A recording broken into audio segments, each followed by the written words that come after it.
All right, recording started. Great. Hi, everyone. Thanks for being here. Today, wanted to introduce our speaker, Dr. Jennifer Wolff. Jen is an associate professor and director of the Adolescent Mental Health Collaborative. She's conducted research with suicidal youth in various settings, including inpatient, outpatient, community clinics, and settings intersecting with juvenile justice. Today, she's going to give us a lovely talk about adolescent inpatient care, reflecting on success, confronting challenges, and paving the way for better treatment. Looking very much forward to what she has to say. Jen, you can take it away. Thank you. Thank you. Well, it's always fun to see familiar faces and get to see some of the people that I currently work with and admire their work.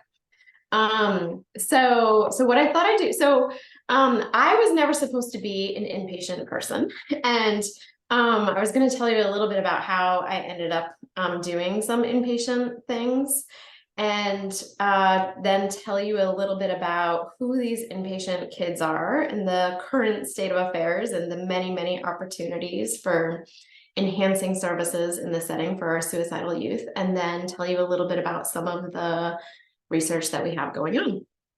So many moons ago, Tony Spirit and I had a trial that we were doing at Bradley where it was a treatment study where we were recruiting kids from the inpatient unit that was on one end of the hall, and then they would walk across this hallway to the other end of the hall, which was the research unit. So this was the literal bridge between research and clinical service.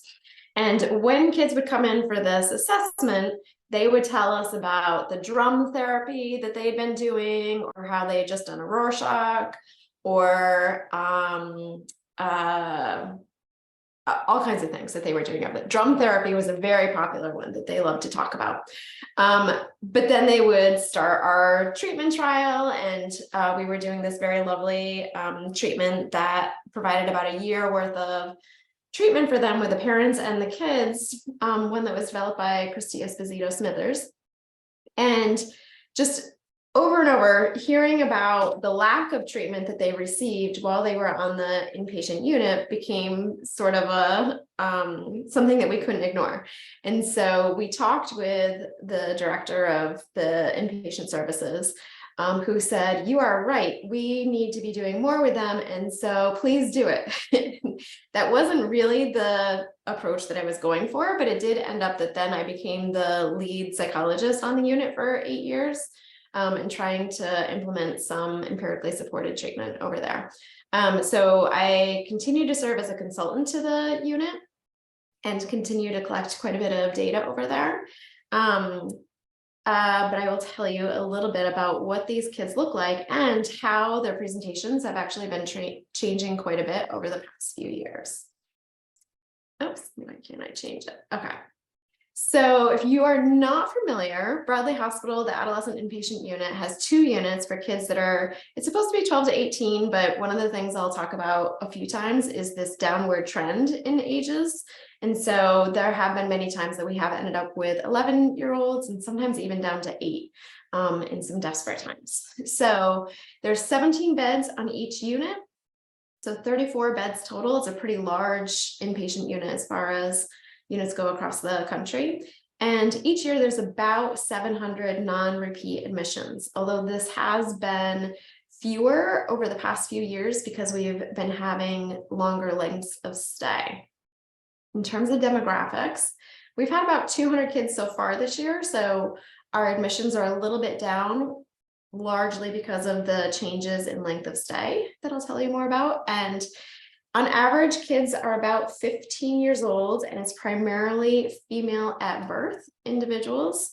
It's a pretty diverse group, and Javanska has been improving some of our services for Hispanic and Latino youth. So she's recruiting some kids from the unit. We have about 30% of the kids that are Latinx, and about 14% of them are Black or African American. this is one of the places that we are seeing very quick changes in terms of our demographics. And so even over the past 3 years, this is what some of our sexual and gender minority demographics look like. So back in 2019, I think we even published a paper in 2018 on sexual and gender minority demographics, and showing that these kids were at higher risk for suicidal ideation. But even back in 2019, it was about 8% that were gender diverse. And now, as of last year, it was 30% of patients that were presenting for care were gender diverse. So a really rapid increase in gender diversity. And then also in terms of sexuality, even in 2019, it was 42% of the kids, and we're already up to 59% of them. So this is a setting where the majority of our patients are sexually or gender or sexual or gender minority. It's our majority. We've been trying to do a lot of programming around this, and it's something I would be very interested in the feedback from this group at some point in time, where we've had this ongoing debate of one of the things for our suicidal youth is creating a sense of belonging, and especially for our sexual and gender minority youth, we very much want them to have that sense of belonging. And we also don't want them to be coming back to an inpatient unit, because that is not the place for receiving care and for belonging. And so we've really struggled with what is appropriate programming for meeting the needs of our sexual and gender minority youth, where we want to support them, give them information. But we've decided our ultimate goal is to link them to outside services, and to not do a lot of belonging and support groups while they're on the inpatient unit, providing more sense of focusing on their suicidality while they're on the inpatient unit, and then linking them to subsequent services. But obviously there is such a need for providing psychoeducation to these folks, giving them hope that there is a sense of belonging outside of the hospital and how to get connected with some of those places. And Jess Peters has also been really helpful with looking at these youth, and we've been collecting some data now on, we know that they are at higher risk for suicidality, but what are some of the reasons for that? And so collecting some good data on some of the bullying, some of the discrimination, and many other contributing factors, so that we can intervene on some of those aspects to prevent suicidality. We've also been having a lot of changes in our primary reason for admission. And so it used to be that about 85 to 90% of our kids that came onto the unit were there for suicidality. And for a few reasons, this has shifted some. So now it's down to 75% that are there for a threat to themselves. 18% are there for a threat to somebody else. 6% are there for another reason that is probably where some of the psychosis aspects fall. And then the other thing that has come up more so in the past few years is that there's not an appropriate level of care available. So they don't meet the criteria for inpatient, but there's nowhere else for them to go. And so they end up on the unit with nowhere else to go. So taking a closer look at the threat to self, about 13% of them are there because of NSSI, 22% have made a suicide attempt, about half are there for suicidal ideation, and a few are there for another unidentified reason. In terms of threat to others, this is about 8% have a threat to bodily harm to others, 5% perpetrated bodily harm to others, 6% verbal aggression, and 8% physical aggression. So actually, I'm going to skip around here. Oops. Okay. Oops. So one of the reasons for the changing demographics has to do with this information. So our justice involved youth over at the training school, and Kathleen Kemp is here, who I've been working with on some of these things, but the kids that are at the training school back in 2008, there were about 1,000 of them there. And now in 2019, they were down to 260, and I think that it's even less than that now. But so what happens in a lot of these situations is the police are called, and then when they go to the house, they have to make the decision of if they're taking them to the training school or if they're taking them to inpatient hospitalization or to the emergency room. And with the decriminalization of many components and the increased awareness that these kids need more treatment, they are making the very good choice to not take them to the training school, but instead to try to get them treatment.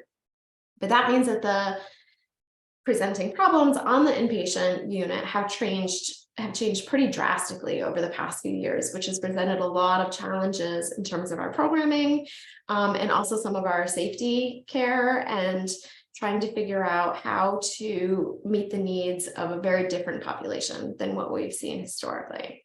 So I hope I don't make you dizzy flipping around slides here. So now we do have this often comorbid population that often has a lot of suicidality, but also is rather aggressive. And the primary diagnosis that we see when we do our diagnostic interviews is actually ADHD, followed by a host of internalizing disorders. There's about 30% of the kids have PTSD, but about 80% of them have some exposure to a traumatic event. So we're constantly doing TFCBT and a lot of psychoeducation around trauma and trying to provide trauma-informed care. And then the other thing that Liz Thompson has been incredibly helpful with the past few years is we also have a pretty high proportion of kids who do have hallucinations and delusions. And so Liz Thompson has been really helpful on the units where she's been doing some interviews, some development of treatment, some qualitative interviews, and she's been developing a modified version of the safety plan that fits better the needs of those kids that are having hallucinations and delusions. The other presentation here that's changing is that even 5 years ago, it used to be that about 30% of our kids met criteria for substance use disorders, and now it's down to 15%. And I don't have a really great explanation for that, but it is changing for whatever reason. The other trend that we see over the past few years is this downward trend in ages. And so even over the past 6 months, we've had some changes in this. So, so even a year ago, we didn't have any kids under the age of 12, and now it's 4% of the kids that are coming in. But it's 30% of the kids are under the age of 14. And so we have this much younger group, and while we on the adolescent unit don't see a ton of kids under the age of 12, although more than we'd like to see, one of the things that has really stood out to us in the hospital as a whole and working with the folks in the emergency department is that we are getting so many more kids coming in that are under age 12. And there really isn't a great way to assess suicidality in kids that are under age 12. And so Tony Spirito and I recently got a grant to improve assessments, to come up with a reliable and valid assessment battery for kids that are under age 12. And so we've been working for the past few months. We've conducted about 40 qualitative interviews with folks across the country, asking them about their opinion on how to assess suicide in kids that are that young. And it's been a fascinating process. I feel like I've learned more in these interviews in the past month and a half of doing them compared to the past 3 years. So we're collecting information from the experts. So there's about 25 experts across the country that we interviewed. And then we've gotten information from kids who did make an attempt before the age of 12, and also the parents of kids that are in this age group. So asking all of them, what is it that people should be asking, who should be asking, how should they ask it, what did people miss with you, what were the warning signs, what are some of the things that need to be paid attention to. And over and over and over again, people are saying, we have these really good initiatives now that the Joint Commission says that we have to administer some sort of a measure of suicidality, and almost all of the hospitals are using the CSSRS. I'm not sure that I've talked to any that are using the ask, but the CSSRS, they all will say, we have to use the CSSRS, but we hate the CSSRS because it's just not very good for kids this age. So the wording of the questions isn't very good. It doesn't get at some of the presentations of kids that are this age. And so we are currently taking all of that information from the qualitative interviews. And we're also doing a Delphi where we give them a list of all of the questions and common measures, and then ask them to rate how important do you think that this question is, and what suggestions do you have in terms of wording, if it should be included, not included. And so we're trying to adapt that battery for the needs of a younger population. The other thing I wanted to point out about these inpatient groups, so this is from a paper that we published earlier this year. When folks go to the emergency room, there is currently a shortage of beds in Rhode Island. And so when folks go to the emergency room, they very often become a boarder. So it's about half the people who go and are going to be, and it's decided that they're going to go inpatient, about half of them end up boarding in the emergency room or in a medical bed for some period of time. And what I'm assuming many of you know what this means, but in case you don't know what this means, so it said that they're going to need inpatient care. They are literally in a hospital gown and they go into a hospital bed on a medical unit. The rooms that they're in, so I've covered these services a few times now, where when you go into the rooms that they're in, these rooms are not free of ligature risks. And so the blood pressure cuff is on the wall and the eye thing is on the walls, and the TV is there and all the cords are coming down from the TV. And they do offer some level of observation, but I don't know, I'm assuming that the same is true for all of you, but I often think, like, if it was this like beautiful semi-summer day and I had to go sit in a hospital bed for the next 4 days without a roommate or any sort of real interaction, what would that do to my mental health? And I'm assuming the same is true for all of you, that this is not something that is generally recommended for mental health. So they literally go into these hospital beds to wait to get into an inpatient unit. There's a doctor that comes and checks in with them every day to basically assess how they're doing and give them an update on their wait for a bed. And that's about it. So on average, they are waiting 4 days in a hospital bed before they get over to the inpatient unit. And then you take into account that the average length of stay on an inpatient unit typically is about 7 days. So this would have been half of their hospital stay, and now it's 50% higher with nothing happening during that time, and often being very frustrated and much worse by the time they actually get to inpatient. So this is a major concern, and something that we've been trying to work on some programming and some services over there, training folks in some things that they can do while they're there. They did recently hire some like bachelor's level staff that will be able to do some things with these kids. So what that means though is that they often give them like a 4-page packet that has crossword puzzles in it and a few lists of coping skills and things like that, but definitely far short of where we want things to be. So once they get to the inpatient unit, this is another thing that's changing. So it used to be that a length of stay was 7 days, and there were pros and cons with that. So for the most part, we often said, well, 7 days isn't enough time to really do anything. And there had been all these things with the insurance companies that reduced the length of stay. And so a lot of times there was a lot of advocacy for increasing the length of stay so that we could provide adequate care while kids were there. But now we do have an increase in the length of stay, and it's always tricky which one we look at here for length of stay, because I actually think that the mode is the best way to look at this, because we do have so many outliers. And that first line there is the one that should look pretty concerning to you. So the length of stay in the past year was 1 day to 673 days.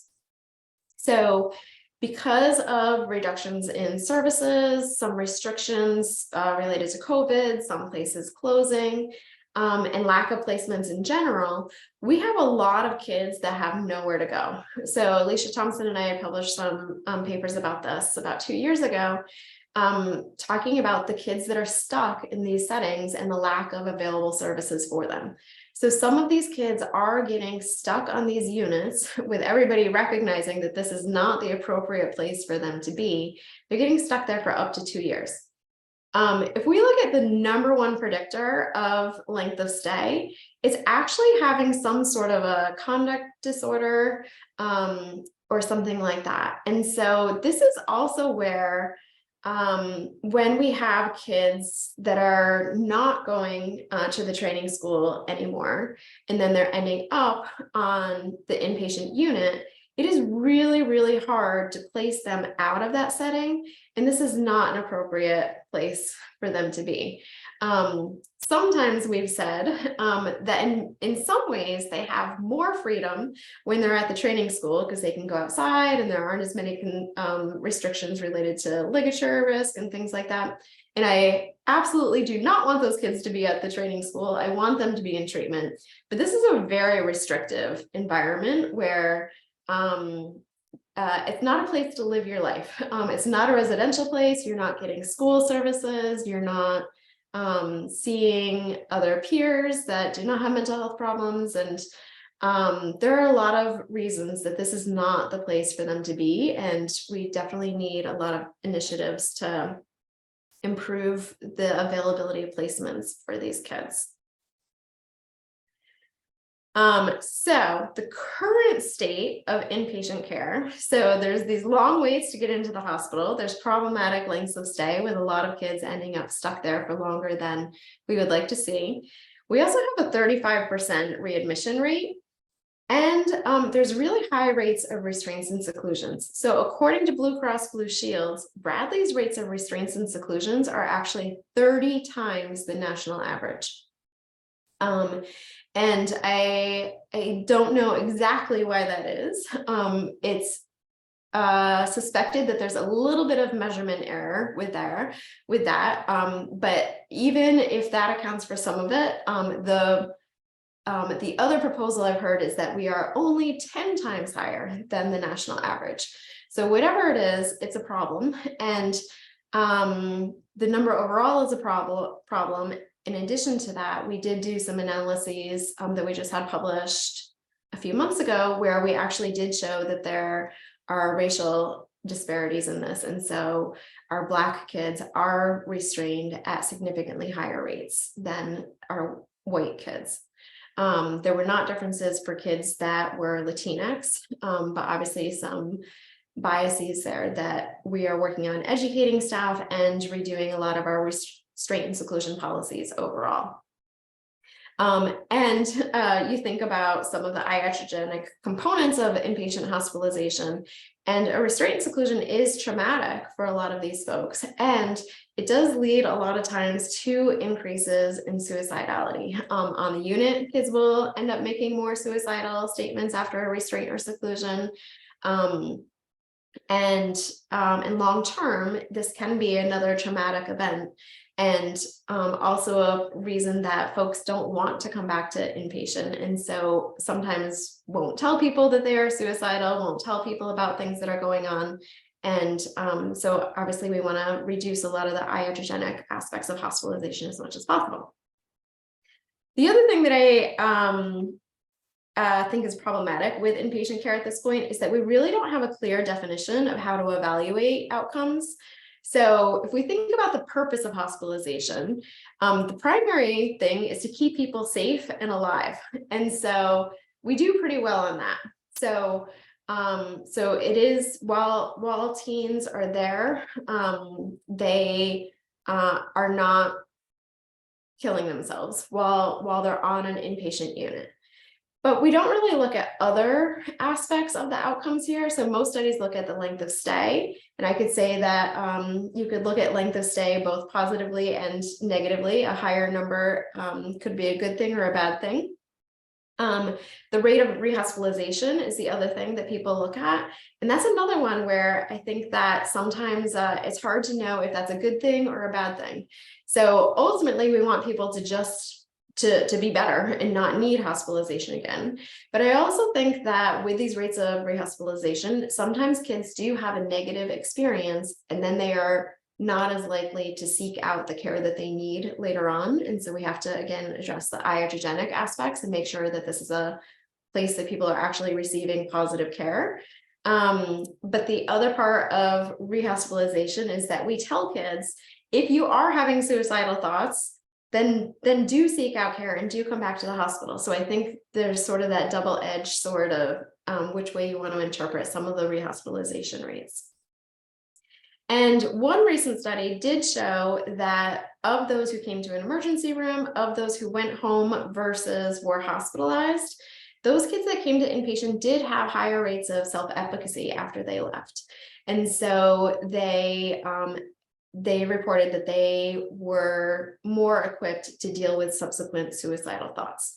So at least one positive outcome of inpatient hospitalization. We are currently conducting another study for all kids that are leaving the hospital, and we are asking them things like, of these things that happened in inpatient, your milieu therapy, your skills groups, meeting with your psychologist, your medication changes, and a variety of other things, which of those things did you actually think were helpful or made a difference?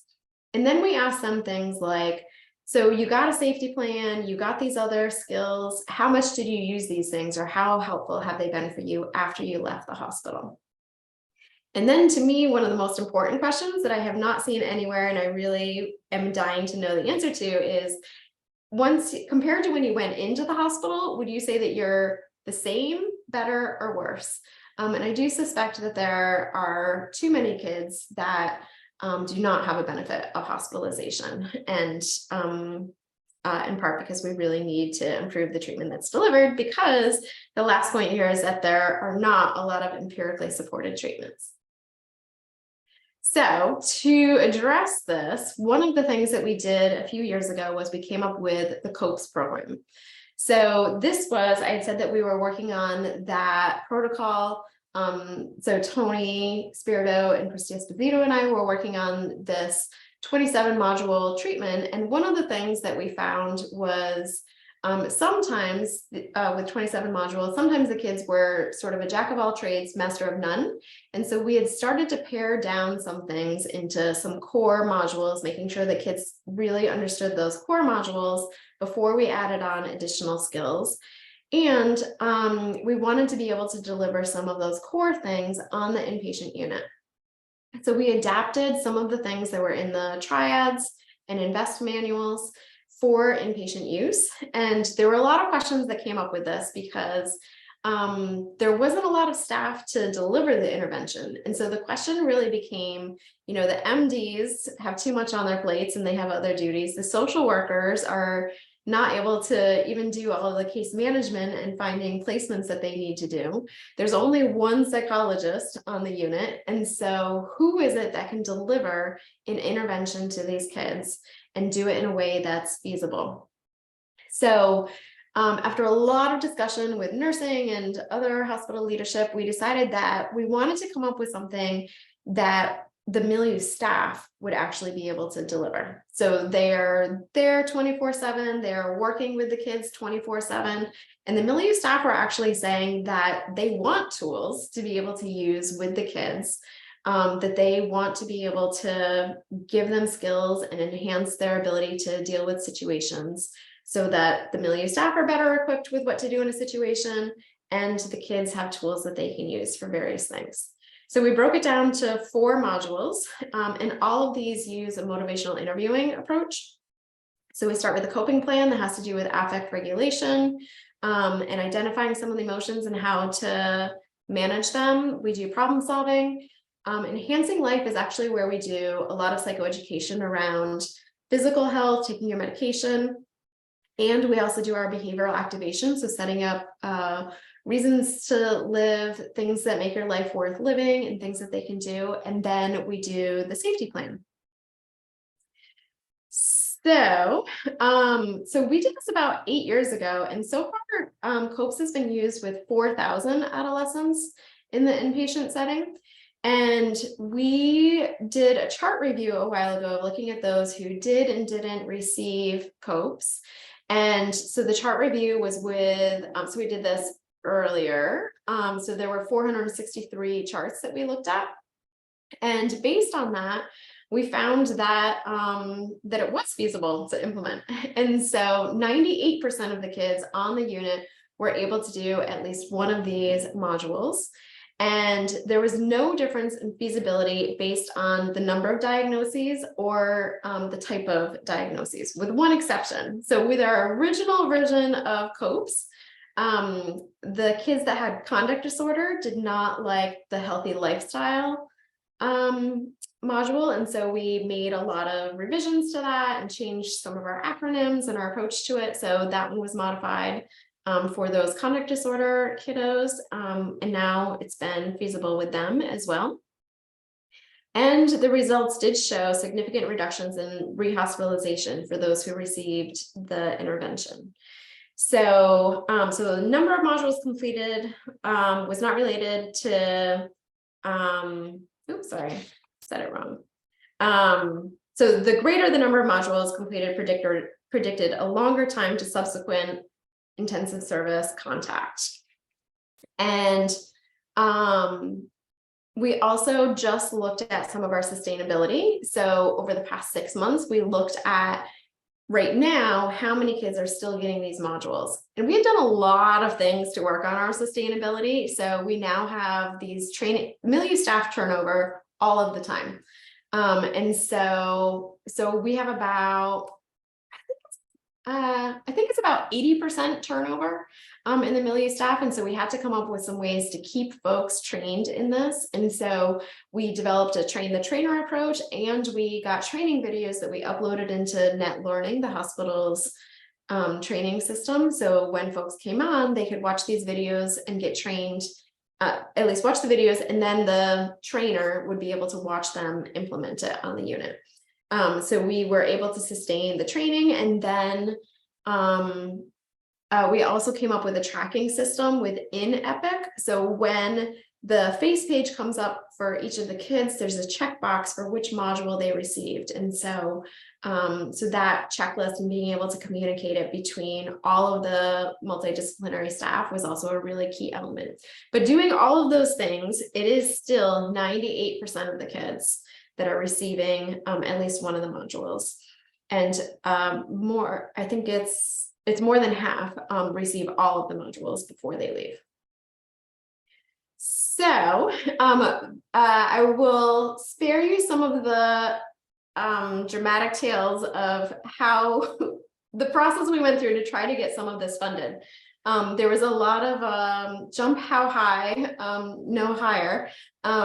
So we submitted this to NIH as an R34, but they told us that we had too much data for an R34. Then we submitted it as an R01, and they said, but it wasn't randomized, and so do it as an R34. And so we went back and forth a few times, and then thankfully this RFA came out where it was specifically looking at the juvenile justice kids. And we had been using this with a lot of juvenile justice involved kids on the units.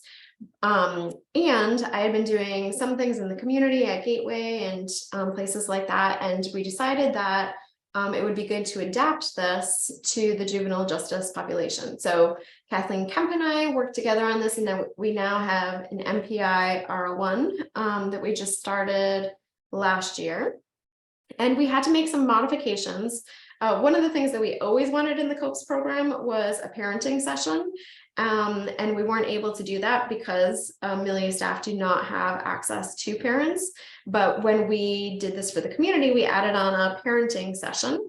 and we made a few other modifications to make it more suitable for the juvenile justice crowd. So the 4 modules, so there's this coping plan. We do a cope ahead to prevent crises, so thinking about specific situations and thoughts, feelings, and behaviors of what they can do in those situations. We do a problem-solving worksheet. This is the healthy lifestyle worksheet that we changed. It used to have a MEDS acronym. Now it has a BEAT acronym, and looking at using that motivational interviewing approach to come up with goals, roadblocks, ways to address those, and identifying who can help them with those goals. And then the safety plan. And then we added on the parenting component. So in the community and on the inpatient unit, part of the feedback was that each skill needed to be reduced to 1 page. It could be front and back. But we put a lot of thought into how do we get all of the parenting skills that we know onto 1 sheet. And so this is the goal setting side of the page. The other side of the page gives psychoeducation in each of these places. So it works with the parent's own emotion regulation, identifying the child's feelings and tuning in and validating some of those feelings, giving positive feedback, and then rules and monitoring. So the study that Kathleen and I have is funded by NIMH, and it seeks to improve community treatment for youth involved in the juvenile justice system to prevent suicide. There are, so it's going to be done in the community, 9 sites throughout Rhode Island, and it involves reviewing the charts of 1,600 youth throughout Rhode Island who are receiving community services. So it uses a stepped wedge design. So if you are not familiar with this, it's sort of like a funky multiple baseline design. And so, but with agencies. And so we have the 9 agencies. There's 3 different waves of randomizing them. And so we just completed our first year where we've been collecting charts for this first component here. And now we just randomized the first group of clinicians and have started doing some training there. And we're collecting charts this whole way through. And so we can look at before they receive the training, how much were they utilizing some of these skills? And then once they were trained, do we see changes in the sessions that they're providing and in rates of rehospitalization and whatnot. So I know that I'm speaking far too soon. I will knock on something wood around me, but so far, see this, I'm going to get myself in trouble for saying this, but so far it's been a fairly easy study to conduct, largely because we don't have to do as much recruiting of folks as we do in a lot of the other studies. So I will admit to my own angst of when I see that number of we need 1,600 kids to review their charts. That is a number that makes me nervous, and it has been working out very, very well that we've been able to identify these kids. And we utilized, so we're using the electronic medical records, and or the agencies are identifying these charts for us and sending them to us to then code. And I do have to put a plug in for some of the advances that have been made with the electronic medical records. And so the way that we're identifying them for agencies that have their records in Epic is we do a text search for words like arrested, court, training school, things like that. And it's been surprisingly reliable about identifying those charts for us to review. It's working very, very well. So, so far we have been reviewing those charts. We've reviewed 175 patient charts, and we filmed these training videos. So again, we're focusing not just on training the folks in these waves, but also thinking about sustainability, which is one of the aims of the grant. And so we're trying to both provide role plays and examples to the folks that we're training, and we are trying to set those up so that when there's turnover in the agencies, they are able to use those to keep things going. We have randomized and trained 3 sites so far. And we are currently conducting qualitative interviews with clinicians to get their feedback on the approach. And one of the surprising things that came up for us is that, so it's 175 patient charts that we reviewed. It's about 459 total therapy sessions that we've reviewed. And only 4 of those 459, so less than 1%, have documented a formal screening for suicidal thoughts and behaviors. And so, given that the purpose of the grant is to reduce suicidality, and we also do want them to be assessing for this so that they can treat it, this has become an increasing focus over the course of the grant, and we do some training on doing assessments, and we're going to beef that up over the course of consultation meetings with folks over the course of the study.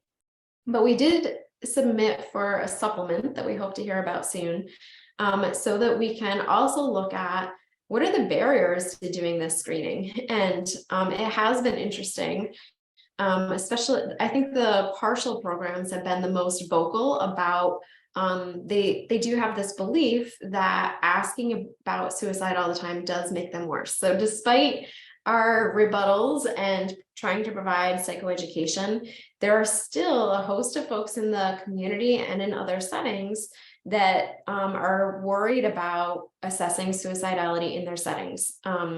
One, because of this false belief that they think it makes things worse sometimes. And then the other thing that we hear anecdotally is just that because they don't feel equipped to be able to handle it once it is said. And so sometimes it's left unsaid to avoid some of those things. So we are hoping to get that supplement and be able to look at what are the barriers to doing these assessments and getting more information on that. So it has been a delightful study and hope to be able to give you guys some results in a few years. And that is all that I have. So, I did want to thank a lot of my collaborators. So Tony Spirito and Kathleen Kemp, Jovanska is also involved with several of these projects. Liz Thompson, Jess Peters has been really helpful with some of the inpatient initiatives.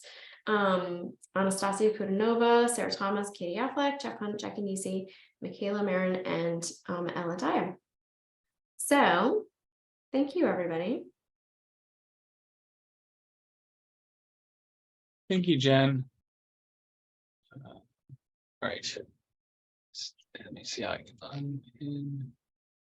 All right, there we go. So open up the floor for questions. If anybody has any burning questions, I have one I can start us off with while folks think of others. If nobody's got one. So you'd mentioned kind of some of the difficulties assessing suicidality in young children and adolescents. And one of my internship and postdoc cohort mates, Hannah Lawrence, has done some work with suicide mental imagery. I was curious if you were familiar with any of that work or had any thoughts about it.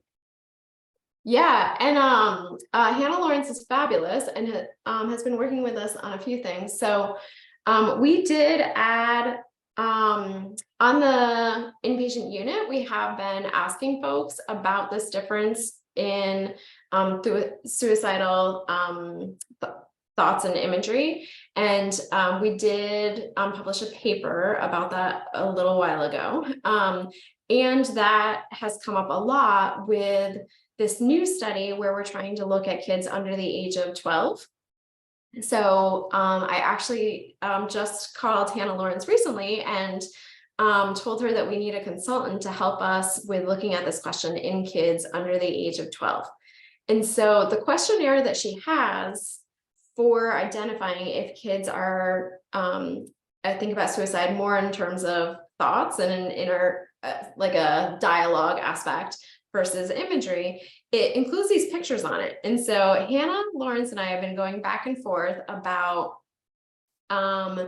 what pictures to put on to depict suicidal mental imagery in kids under the age of 12. And so there have been images floated around of a noose, and there have been images floated around of a gravestone. And so is really taking quite a bit of thought to think about what is an appropriate thing to put in front of a kid under the age of 12, where we do want to find out about this. And I have an 8-year-old and a 10-year-old, and thinking about what would I want them to see. But then thinking also about, but if my kid was suicidal and I wanted to understand this more, then what images am I okay with them seeing? So it has been very, very hard to come up with a developmentally appropriate assessment of that exact construct. But I do think that it's super important, especially for those younger kids who I do think use more mental imagery because of their developmental stage. And mental imagery puts them, for adults and for teens, puts them at higher risk for suicide. And I do suspect that developmentally, that's more of what they have. So we're trying to figure it out.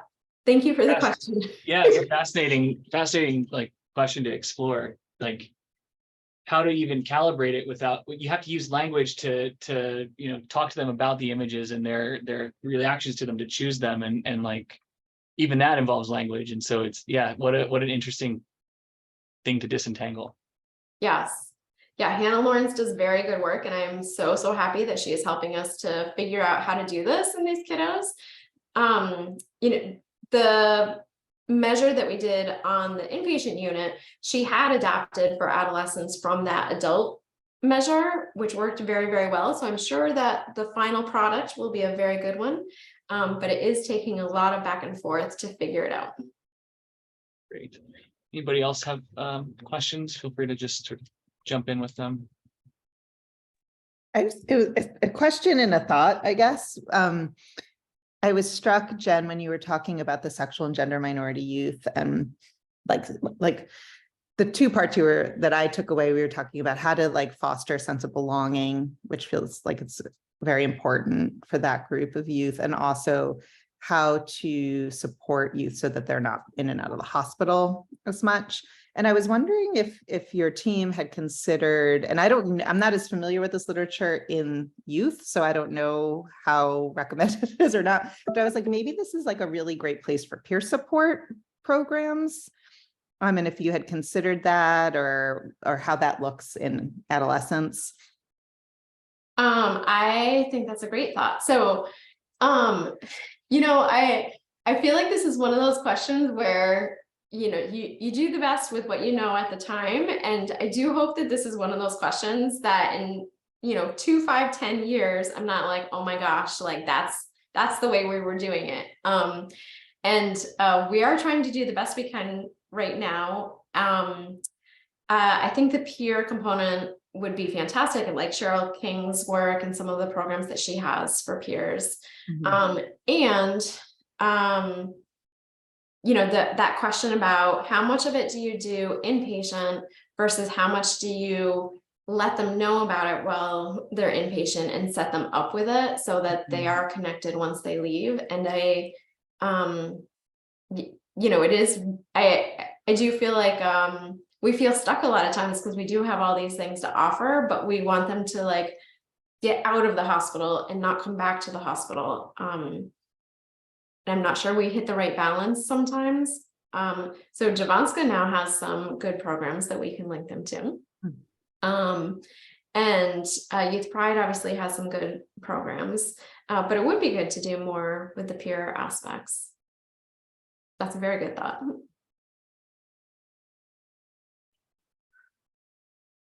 I don't know if anybody else has thoughts about that. It is something that we struggle with all of the time. Doing what we can while they're there, but thinking about that not being necessarily the place for belonging. Yeah. I can just add, here from Butler with the adults, we have trouble with getting that balance of peers on the inpatient side as well. And I think maybe because the inpatient side is, it's just can be kind of volatile. We've had experiences where peers, their own boundaries weren't great, and, so agreed. We struggle with that too, even.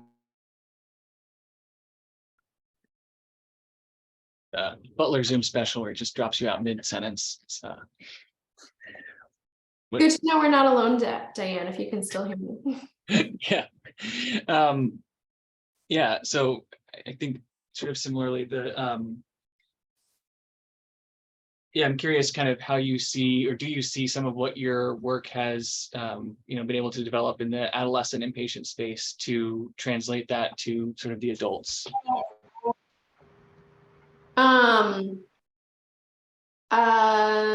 Maybe, one of the things that I do think that we do well with the kids is that we are able to work with other supporters quite a bit more. And so being able to work with the family and talk about ways to support them after they leave, I think that we have some really good models for some of those things, and we need to improve those models. But I think sometimes with the adults it's harder to figure out how to engage other supporters, and CLASP does a really good job of engaging other supporters. But it's been interesting even in the CLASP study to look at our kids that are under age 18 and all the supporters that are available, and maybe even in terms of planning purposes, almost like too available. So it's like, how are we going to do all these sessions now that we have all these parents that want to do all of these things, which is a fabulous problem to have.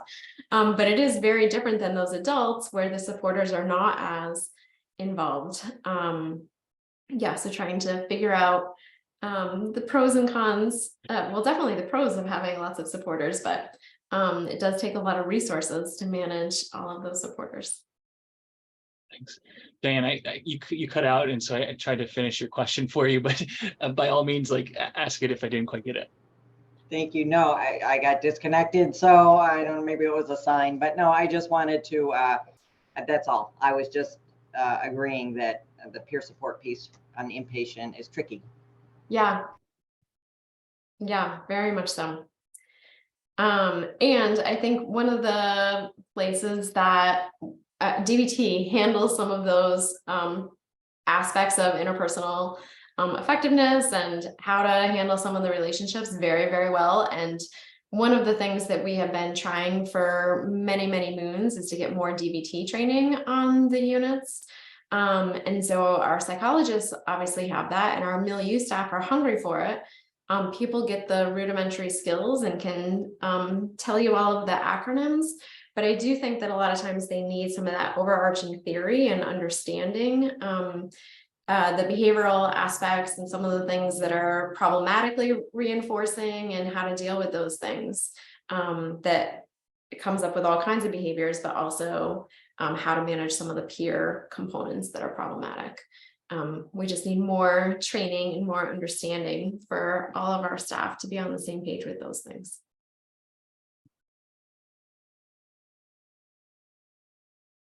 Less a question, maybe one sort of final thought, but the peer support and kind of how to navigate that made me think. I worked on a study with Brandon Gaudiano and Lisa Ubelacker as a postdoc, where they had patients from Butler kind of record descriptions of their experience using kind of a safety planning intervention, and sort of use those videos as almost like a proxy for peer support. And I wonder kind of if there's some sort of similar kind of, recording or, so that doesn't have to be in the same exact space at the same time, might be a way to increase the availability of some of those supports. Thought I had, but. That would be fabulous. One of the things that I'm also like just safety plans in general. I do really wonder how many of the kids use their safety plans after they go, and we just don't have data on that. So I had the amazing situation about a year ago now that Blue Cross Blue Shield called me, and they were like, could we please call all the patients after they leave and ask them if they've used their safety plans, and we'll record it for you. And so they've been doing it for me for a year, and they send me this report every month. I don't have to do anything. So it just arrives. I wish that the insurance companies called me for things like that all the time. The problem is that the call comes from the insurance company, and so people don't answer their phones. And so the data collection on it has been quite slow, but it's something. And we do have this treatment outcomes study now, where one of the things that we are asking is about use of that safety plan. So I hope that we'll have more information on that soon. sounds like we'll have to have you back in a few years to give us a nice big update. Fabulous. So thank you, everyone, for coming. Thank you, Jen, for a wonderful talk and amazing work. And on that note, Sarah, anything else to note before we wrap up? No, I don't think so. Thank you. Thanks, everybody. Have a good one. Bye. All right, Thank bye. you.